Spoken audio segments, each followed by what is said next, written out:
So here's a tool for planning, and you don't have to know algebra because I do, and I put the algebra in here. Excel is more or less an algebra machine. And see, I've got formulas. When you click in a cell, you can see up here, there's a formula in that cell.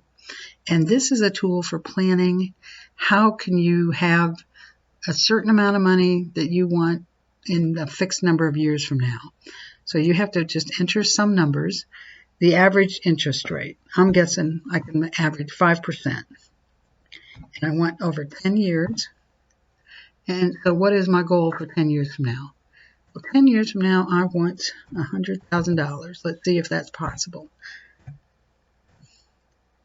So it's going to show me, it's going to calculate my stats using the magic of compound interest.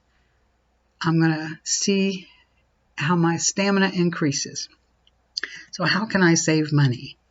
Well, I can make coffee at home instead of Starbucks. So you just plan here.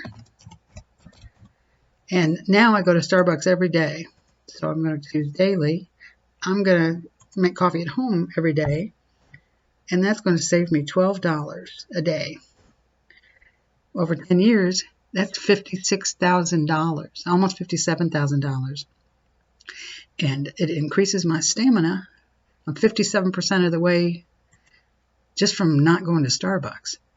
I can take my lunch to work once a week instead of going out to eat with the people in the office. I like doing that, but once a week I can bring my lunch. And that's going to save me $20 a week. Well, that's $3,000 toward my goal. And I think I can save $100 from every paycheck. And I'll just put it right in the bank every month, $100. That takes me 75% to my goal. So this is a planning tool you can use. You can download this. I've put it there. So, and I've got several more that I'm going to provide in a video so that you can plan all your stats.